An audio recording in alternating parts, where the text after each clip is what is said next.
Accurate and reliable. This is News Channel 12 This Morning. Hundreds of spandex-clad tours have taken over the east, and those cyclists are urging drivers to share the road with them this weekend.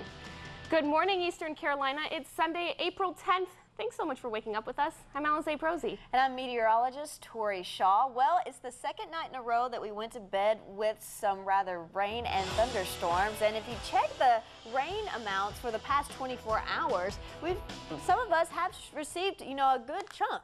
7/100 of an inch in Jacksonville, 8/100 of an inch in Richlands, 1/4 of an inch in Washington, and then about 1/2 inch in Goldsboro. So as we continue on with Storm Track 12 live Dopplers not giving us anything to track so far this morning, which is a good thing, but we are left under a good blanket of clouds. As we notice throughout our satellite and radar image is that these clouds are over us right now. And then as far as temperature wise, it's giving us into the mild area. 50s across most of our area, 56 in Newbern, 57 in Havelock this morning. Morehead City's checking in at 59, and then Jacksonville is going to be at 56 this morning. Well, how much warmer will we get today? That is the question. I have that coming up in your planning forecast. Alize? A 6-year-old is killed and 2 others are seriously hurt in a head-on crash. It happened along Highway 43 north in Pitt County at about 5 o'clock in the afternoon.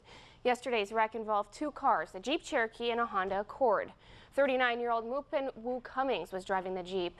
Troopers tell us the Honda carried 22-year-old Michelle Garland, 13-year-old Lindsay Whitehurst, and the 6-year-old Ava Kendall, who died in the accident. The 3 were on their way to a wedding. Garland and Whitehurst were seriously hurt in the accident and were taken to the hospital. Cummings' injuries were not life-threatening. When police got to the scene, the Jeep was actually on fire. Police are not sure why the Jeep crossed the center line.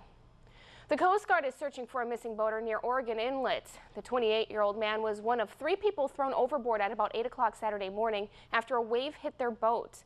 2 of the 3 made it back on board, but the crew lost sight of the missing man as they tried to save him. The crew told the Coast Guard that the man was not wearing a life jacket. This all happened as the boaters were heading out of Oregon Inlet, realized the water was too rough, and were trying to turn around. A local bike ride in our area has cyclists urging drivers to share the road. This weekend, hundreds of bikers are participating in the 2011 Cycle North Carolina Spring Ride in Oriental. That means the drivers will need to watch their speed and make room for the additional wheels on the road. The National Highway Traffic Safety Administration reported 16 bike deaths in 2009. Cyclists say when it comes to safety on the road, it's a two-way street. Both people need to give and take, and the people driving need to be considerate, as well as the bikers. The bike ride will continue today for its final day. Routes are scheduled from 7 this morning until 3, so be extra careful on those roads. A local airport is getting too big and too loud, according to neighbors. Some say planes taking off literally shake their homes. They met with the airport's manager to talk about their options. News Channel 12's John Erickson has the rumbling facts. Some who live near the sign with futuristic letters are concerned about what the future of Pitt-Greenville Airport means for them.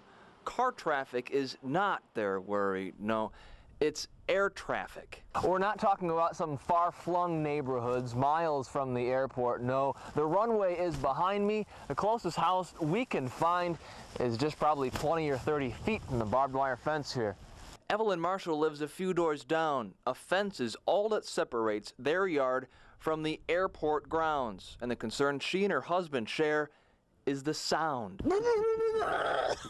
It's not small props like this, which can barely be heard over the wind.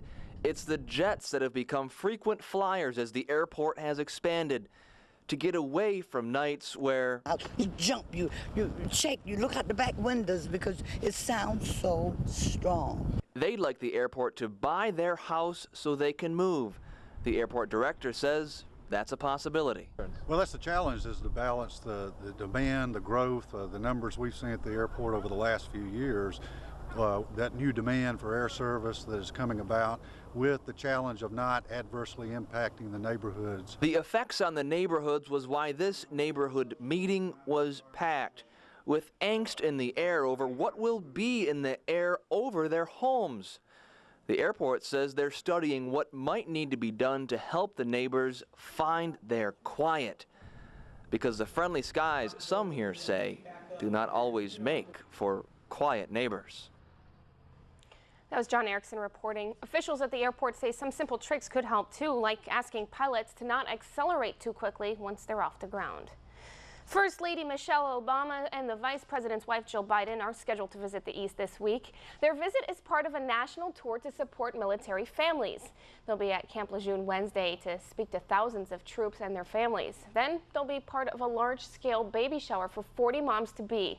Martha Stewart is scheduled to take part in that part of the visit. Hope you're having a lovely morning. It's going to be a beautiful day out there once those clouds get out of our way. Here's a live look at Beaufort thanks to the Duke Marine Lab. Those clouds are still out there, but hopefully it will burn off soon.